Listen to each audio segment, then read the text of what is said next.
Mil perdões pelo nosso atraso de hoje. Galerinha aqui do Diogo Didier, já estamos online aqui, já estamos online. Galerinha linda, boa noite também, boa noite a todos, boa noite a todas. Povo do Arrasar, temos Povo do Arrasar aqui já também, estamos online. Galerinha linda, arrasante, deixa eu logo dizer a vocês, para todos que estão aqui presentes, em cada ângulo que me acompanha, mil perdões pela demora, tivemos uns probleminhas técnicos aqui, faltou energia, acredita nisso, faltando minutos antes para começar o nosso evento aqui, teve um blackout, que infelizmente durou mais do que a gente imaginava. Só não durou tanto porque a gente conseguiu entrar em contato e tal, e cobrar que a coisa fosse acelerada, mas já estamos aqui firmes e fortes para começar. Eu estava já naquela ânsia, aquela sofreguidão para estar com vocês hoje nesse segundo encontro maravilhoso, feito com muito carinho, mas tem coisas que infelizmente não dependem de mim, nem da minha equipe maravilhosa que está aqui presente, que vão além das nossas forças, tá? Mas tudo certo, já estamos aqui online agora para todo mundo. Eu estou aqui com o pessoal do YouTube, povo lindo, obrigado pela presença mais uma vez. Estou aqui com o povo do Arrasar da redação, o povo do Arrasar que me acompanha todos os dias com textos incríveis. Hoje tem mais um, aguarda aqui. Vai ter um texto maravilhoso mais tarde para ser postado. E claro, meu espaço pessoalíssimo, pessoal barra professor, né? Que é o Diogo da Rainha Didier. Beijos a todos, beijos a todos, e beijos a todos e todas. Hoje o nosso trabalho é a continuação da aula de ontem, né? Como nós vimos ontem, tivemos um contato aqui sobre a introdução, todo mundo interagiu. Já quero saber do outro lado, é claro, que está com as perguntinhas já na mão para tirar suas dúvidas, perguntar. E claro que hoje daremos continuidade arrasante, né? Didier, qual é a aula de hoje? Na realidade, aqui ó, pilotinho preto na mão, vimos a introdução e hoje veremos um ponto determinante desse nosso encontro, né? Desses 3 dias. Começou ontem às 6 horas, hoje, por queda de energia, teve um atrasozinho, mas amanhã, se Deus quiser, começaremos às 6 horas mais uma vez, tá? Hoje veremos desenvolvimentos, tá? Com vocês, que também é visto por nós, é conhecido como argumentação.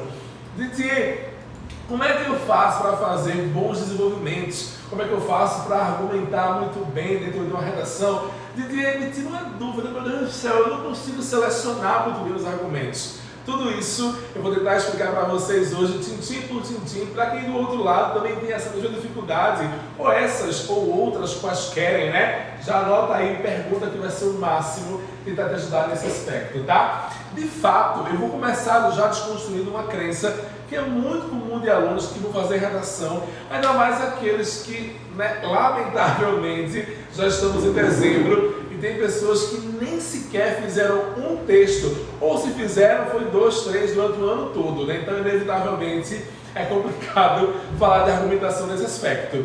Porém, se eu dissesse aí do outro lado, para você e para vocês que estão me acompanhando daqui, que você já sabe argumentar.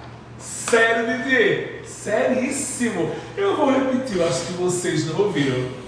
Você já sabe argumentar. Exatamente. Talvez o que vocês não saibam ainda é argumentar dentro dos limites do texto dissertativo argumentativo. Por quê, Didier? A gente tem que lembrar que essa parte aqui se refere à argumentação. É a capacidade que você tem que ter para se colocar opinativamente sobre um determinado assunto. Mas, Didier, como é que é isso? Eu posso opinar na minha redação? É isso? Claro! O seu texto ele é opinativo, você vai se posicionar na redação sobre um tema, sobre uma discussão. O problema é o seguinte, você não pode em momento nenhum se posicionar em primeira pessoa. Por quê, Didier? Porque o seu eu não foi solicitado na prova. Lembre-se que a tipologia principal é a dissertativa argumentativa.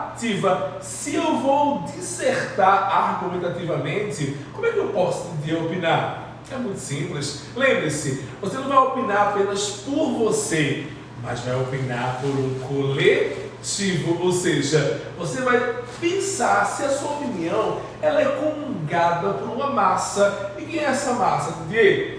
A sociedade, gato e gata, a sociedade que você faz parte, muito provavelmente tem uma mesma opinião que a sua. Basta você falar com isso na terceira pessoa do verbo, tá? Beleza, entendi. Quer dizer que o texto dissertativo argumentativo é aquele que eu vou opinar sobre um assunto e essa opinião não pode ser em primeira pessoa, mas em terceira. Massa, ok até aí. Mas você não me respondeu ainda, Didier. Como é que eu faço para colocar esse papel? Como é que eu faço para argumentar de fato, tá?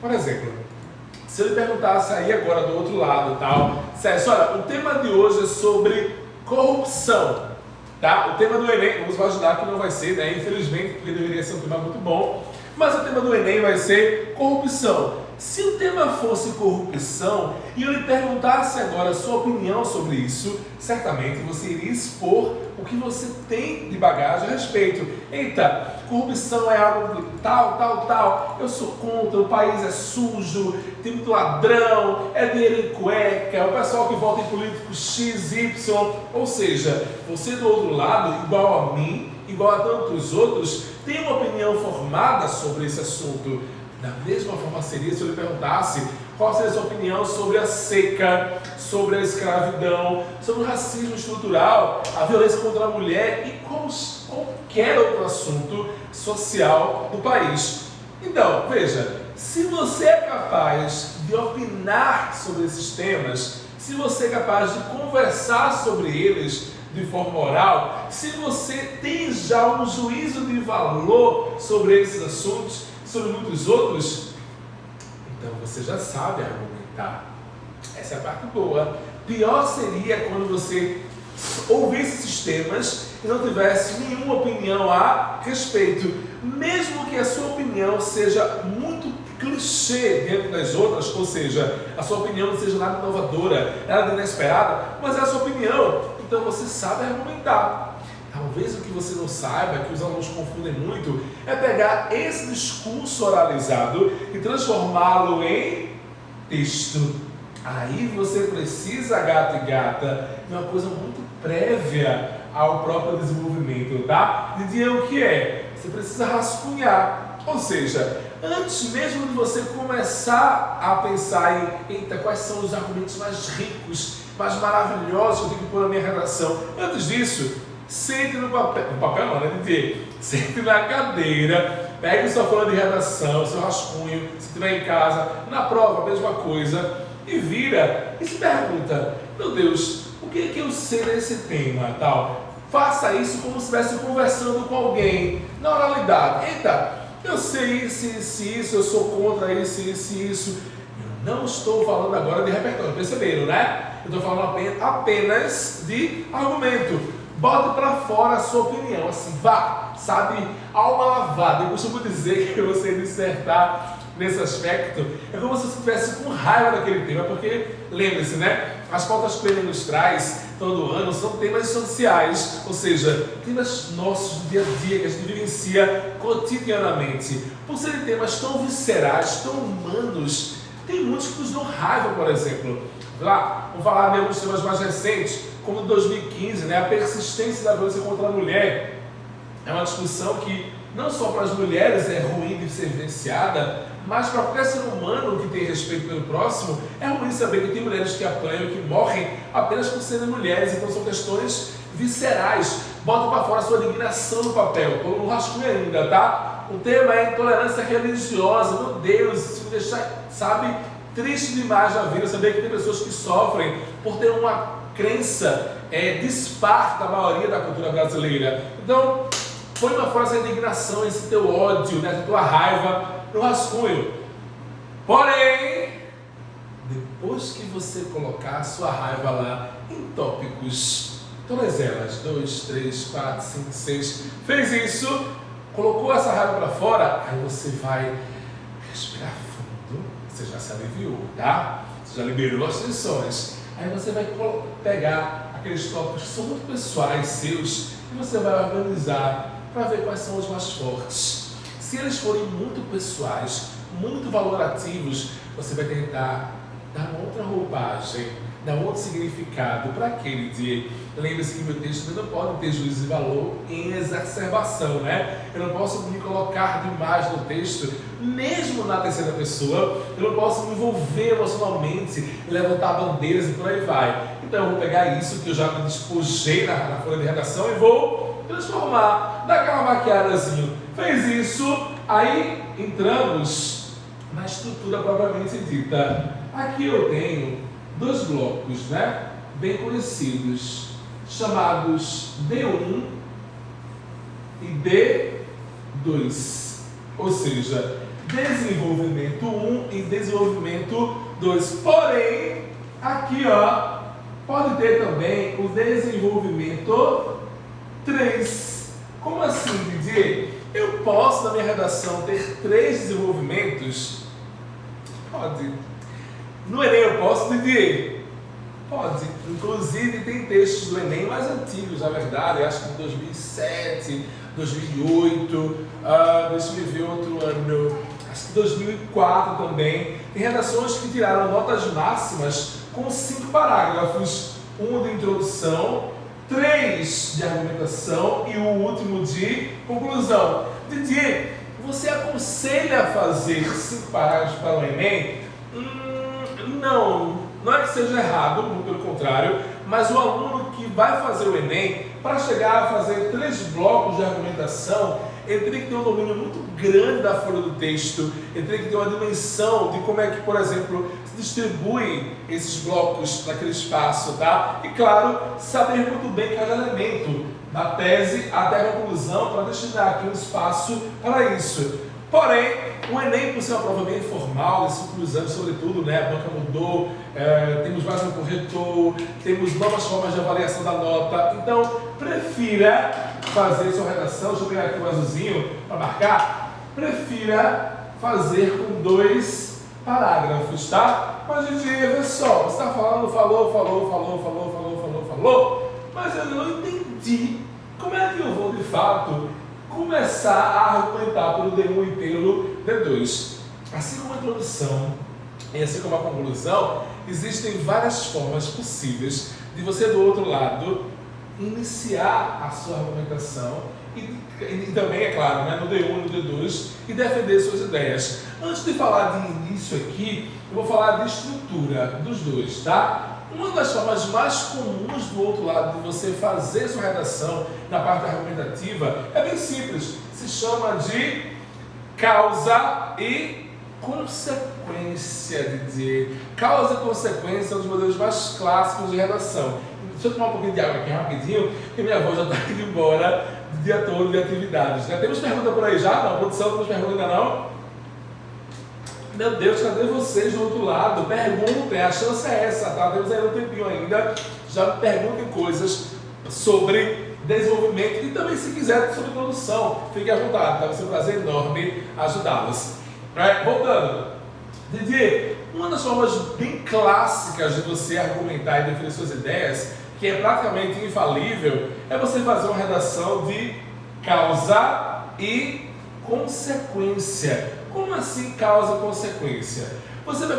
Bem simples. Vamos voltar umas 2 casinhas. Lembra que eu falei aqui no início da argumentação que se você que pensa que não sabe argumentar, se você fizer aquilo que eu disse de sentar na cadeirinha lá em casa, né, respondendo coisas e se aliviar, botar no papel a sua angústia, o que você sabe do tema, mesmo que seja valorativo, fez isso, botou lá em tópicos, vamos imaginar que você conseguiu 4 tópicos, 5, não sei. Veja, dentro desses tópicos, o que pode ser considerado como causa e como consequência. Ou, se você não quiser fazer dessa maneira que eu falei, a primeira, né, de ser algo mais despojado, de você liberar suas tensões sobre isso, você pode também já começar o seu rascunho, ou pré-rascunho, né, porque não é rascunho ainda, é o pré-rascunho. Você pode iniciar o pré-rascunho já pensando, meu Deus, quais são as causas da intolerância religiosa no Brasil? O que causa isso? Aí você lembrou de uma coisa, eu acho que isso aqui é uma causa, colocou no papel. Meu Deus, quais são as consequências dessa causa que eu pensei? Porque tem aluno que faz assim, né? O aluno, ele começa assim, eita, eu consegui achar uma causa, eu lembrei de uma causa bacana para o tema sobre a democratização do cinema. Por que no Brasil o cinema não é democratizado? Aí você descobre uma causa bacana sobre isso. Mas quando é na hora de colocar a consequência, você não coloca a consequência sequenciada da causa, você coloca uma outra consequência que não tem nada a ver. É o primeiro cuidado que temos que ter enquanto estudantes, tá? A tua causa, ela tem que ter relação com a consequência, ou seja, tem que estar correlacionada. Aí vem aquela discussão, né? Professor, a minha causa e a minha consequência, elas têm que ter relação com a tese, né? Verdade, verdade.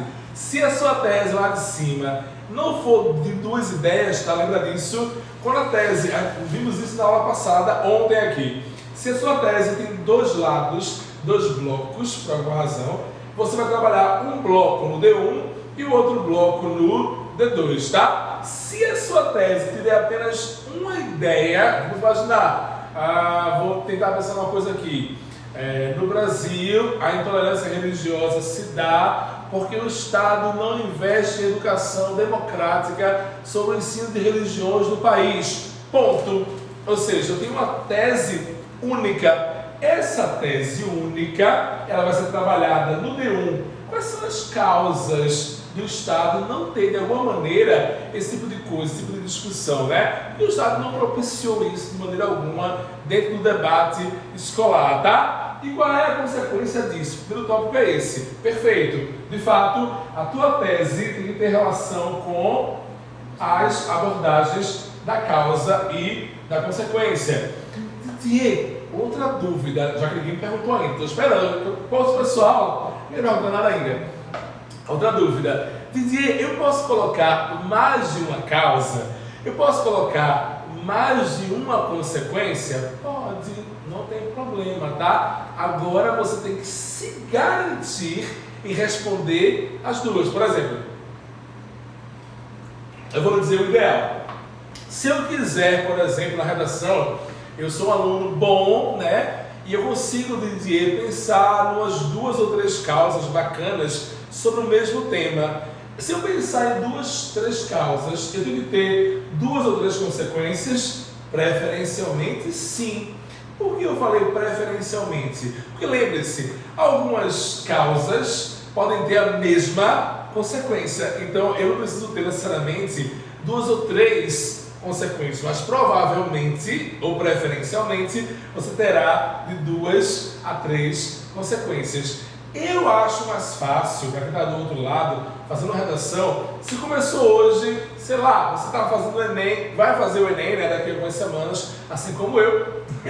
Eu vejo a hora, inclusive, de me livrar dessa prova por esse ano. Quem que não quer, né, se livrar do Enem? Eu acho mais fácil fazer o seguinte, pegar e ter uma causa, uma consequência.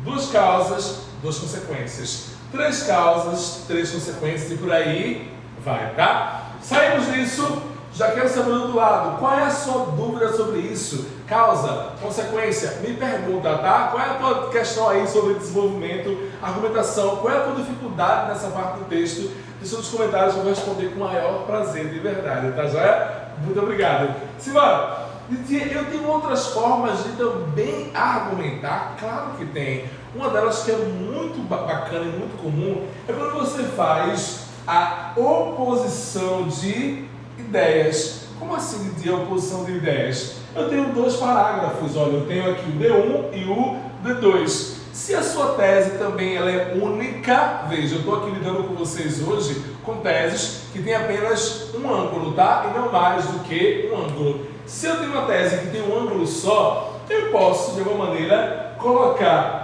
no D1, um exemplo, os pontos positivos daquele tema e no D2 os pontos negativos. Porém, para esse tipo de argumentação, a gente tem que ter cuidado porque, geralmente, o que se pede no vestibular são temas que têm apenas um único lado, né? O Enem não tem o hábito de trazer discussões que sejam polarizadas, por exemplo. Quando o Enem traz, ele transforma o tema unilateral, né? Então, cuidado com isso, porque essa dica de agora de você colocar positivo e negativo aqui, ela funciona sobretudo em outros vestibulares, em textos escolares, em textos acadêmicos, de concursos públicos, mas no Enem, geralmente, há um ângulo só de discussão, mas dentro da argumentação é possível sim colocar aqui os pontos positivos e embaixo os pontos negativos. Tudo certo? Temos uma perguntinha aqui, deixa eu até ler aqui pro pessoal. É de Elane Barbosa. Elane, minha linda. Quer dizer, ela tá aqui, eu acho. Elane, eu tô com várias câmeras. Elane, minha linda, obrigada pela presença de sempre, tá? Se eu não me engano, ela é de Orobó, do interior de Pernambuco. Beijo, Orobó, mais uma vez, terrinha maravilhosa, ligadinha aqui em Didier. E claro, também o pessoal do interior de Pernambuco, como todo o meu estado, meu país. E você do lado também, tá? Aí ela perguntou, o que é um desenvolvimento sem coerência? Fantástica pergunta, tá, minha linda? Mas que pergunta boa. Ela me perguntou, o que é um desenvolvimento sem coerência, tá? Quando eu falo de coerência, Lani, eu estou falando de sentido. Como assim sentido? Eu tenho que lembrar que o texto, os argumentos, eles têm que ter uma compreensão para o leitor. Eu não posso colocar os argumentos de forma solta, e também não posso colocar os argumentos apenas por colocar. Eles têm que ter uma relação com o tempo, com o espaço, com a intenção de quem escreve, com a recepção de quem está do outro lado. Ou seja, na realidade, desenvolver, Elane, é você convencer o outro da sua ideia. Por exemplo, eu costumo dizer ao meu aluno da seguinte forma, tá? Presencialmente, o que seria um texto coerente e coesivo? Para quem me acompanha, né, sabe da minha luta com a minha sobrancelha. Imagine você do outro lado que pega um texto, uma redação, sei lá, de alguém que diz assim, Didier, olha, eu vou te dar uma redação agora de um aluno que ele tirou nota 1000 no Enem. Não, melhor, eu vou te dar uma redação de um aluno que ele é muito bom em texto e vai fazer o Enem no ano que vem. Dá uma lida nesse texto, por favor, para mim e vê o que você acha. Se a pessoa me disse que o cara é muito bom em redação, eu já vou, né, animado fazer a prova. Eu digo, meu Deus, esse cara é muito bom, né? Eu vou tentar olhar com outros olhos a redação dele. Aí o cara chega, né, texto de colégio, e a redação, já de cara, ela tem rasura, ela tem a margem troncha, a letra não é tão legível, mas tá lá, tem 4 parágrafos tal, ele fez algumas 20 e poucas linhas, e eu começo a ler. E ao ler essa redação dele, isso aqui meu, ó, que tá de longe, deixa eu ver se dá pra ver daqui. Ó, a minha sobrancelha começa a franzir, tá vendo aqui, ó? Eu não posso, na realidade, pegar o seu texto e nem você pode pegar o meu texto e franzir a sobrancelha. Esse gesto eu acho naturalíssimo. Quando eu estou pegando um texto de alguém, a primeira coisa que eu faço é, quando eu não entendo, eu faço isso. Oi? Não entendi. Massa. Por que eu faço isso, Didier? Porque eu não estou compreendendo. A minha face representa aquilo que o meu rosto, que o meu interior está sentindo. Então, logo, Elane, quando você tem um desenvolvimento sem coerência, é porque você desrespeitou alguma coisa, alguma concordância, alguma regência, o seu argumento não é tão forte, ou é falacioso, ou o seu argumento de alguma maneira não tem nenhuma sustentação científica, não tem embasamento, ele pode estar solto, que é comum também isso, né? Ele pode estar solto naquela discussão ali, e do nada você colocou só por colocar. Entenda. Há várias possibilidades para isso. Por isso que o ideal é que você, antes de colocar no desenvolvimento, tenha claramente em mente o que você está dizendo, se faz sentido para o outro do outro lado, tá? Porque também, Elane, é um outro detalhe, né, que a gente sempre esquece enquanto candidato. Há uma vaidade enorme do aluno. Ele acha que tem que escrever para ele, mas não é assim que funciona. Você escreve para o outro.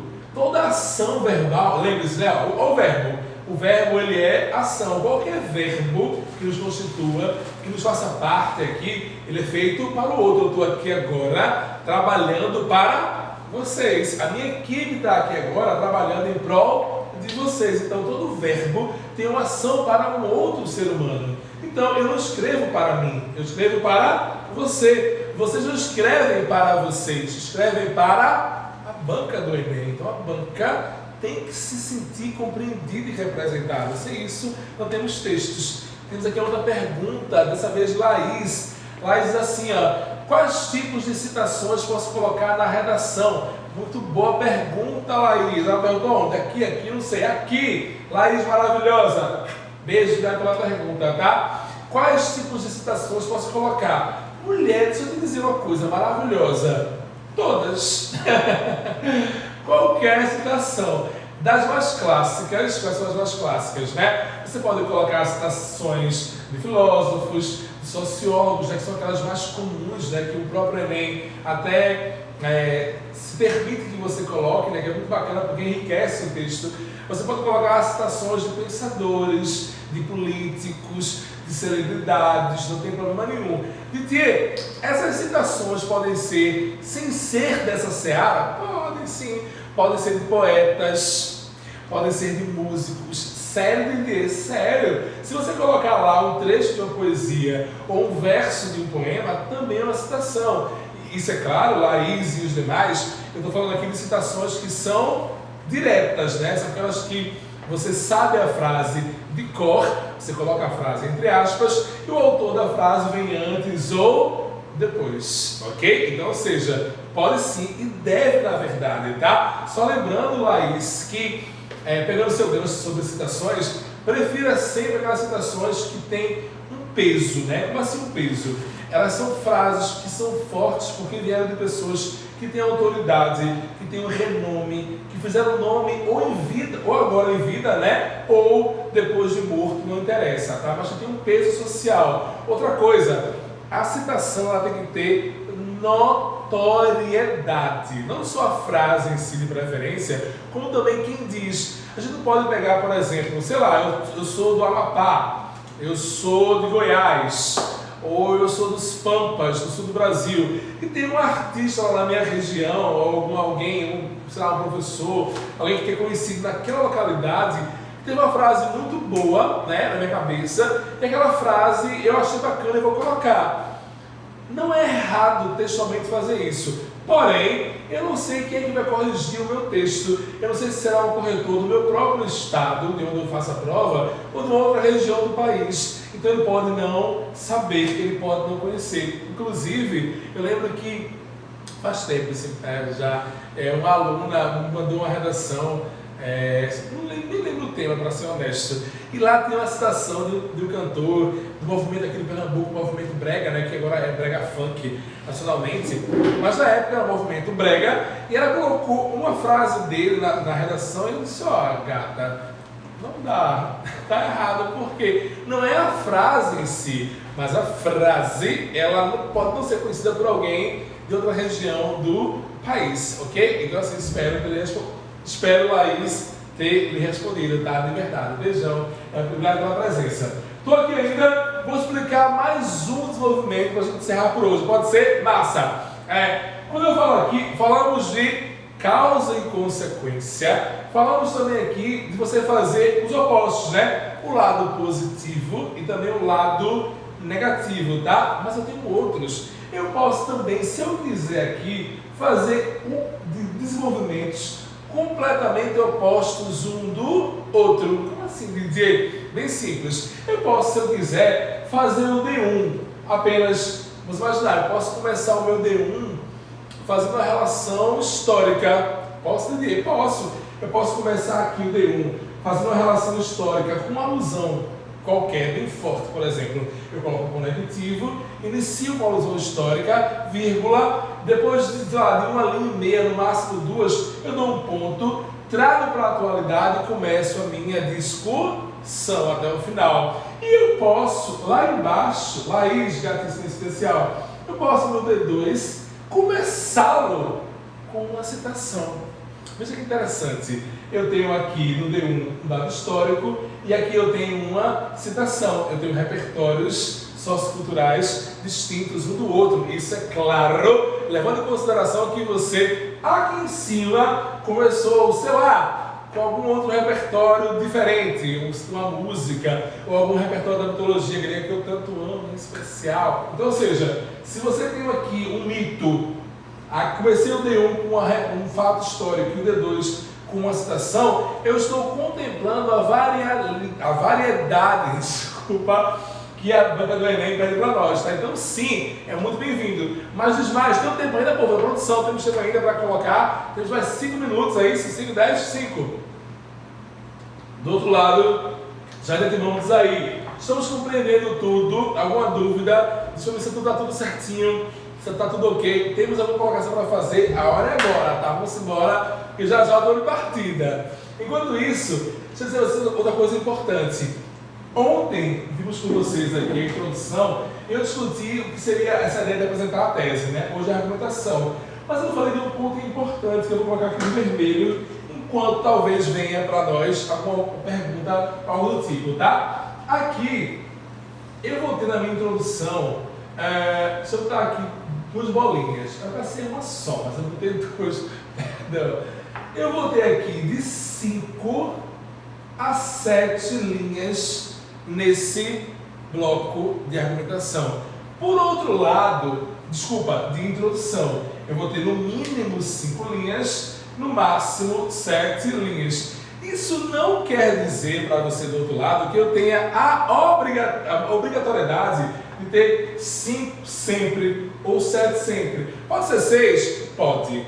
Pode ser 4? Pode. Contanto que você tenha a tese, depende muito de letra, de organização, de como é que você dispõe o conteúdo da introdução. Mas eu aconselho sempre 5 e não passar de 7 linhas, tá? Aqui, por outro lado, vou botar aqui uma bola só. Aqui, ele pode ter entre 8 a 9 linhas por desenvolvimento, tá? Ou seja, vamos imaginar, Didier, por que de 8 a 9 linhas? Pode ser 7? Pode sim, não tem problema, tá? A gente tem que lembrar o seguinte, o meu bloco ele não pode ter tamanhos muito diferenciados, porque eu também ganho ponto com a estética, tá? Eu vou dizer como é que eu faço geralmente. Nas minhas gerações em casa, como eu tenho uma letra pequena, né, para algumas pessoas que já viram eu fazendo texto lá na Arrasar na Redação, eu faço a introdução sempre com 5 linhas, lembrando, eu aproveito todos os espaços. Na verdade, no meu texto, só que fica de espaço são as 4 partes do parágrafo. É o início de cada uma das partes. O resto aqui é rente, não tem margem, tá? Aí eu lembro que até um seguidor me disse isso uns 2 dias atrás, 3 dias. Ele perguntou, Didier, como é que você consegue deixar o texto reto? Prática. Inclusive, meus alunos presenciais, né, como estávamos longe da pandemia, conseguiam, depois de puxões de orelha, dizer, vou treinar, você consegue, eu consigo, mas não consegue. Boa parte conseguiam. O texto não ficava perfeito de conteúdo, mas com prática, sabe? Eles conseguiam fazer lindamente, com a margem impecável, sem rasura, sabe? Com a margem maravilhosa. Então, ou seja, eu faço com 5 linhas de introdução e aqui eu faço com 9 o D1 e com mais 9 o D2. Sobram 7 linhas para concluir e arrasar. Gente bonita, é isso, de verdade. Obrigado pela participação de vocês. Foi massa estar aqui. Mais uma vez, perdão pelo infortúnio. Ficamos sem energia, né? Não tem como prever algo desse sentido. Mas amanhã, se Deus quiser, estarei aqui de volta com vocês. Mesmo bate-canal, mesma hora, 6 da tarde, pra gente arrasar, tá? Só lembrando, se não for para arrasar, é melhor nem sair de casa. Beijos, tchau, tchau. Até amanhã.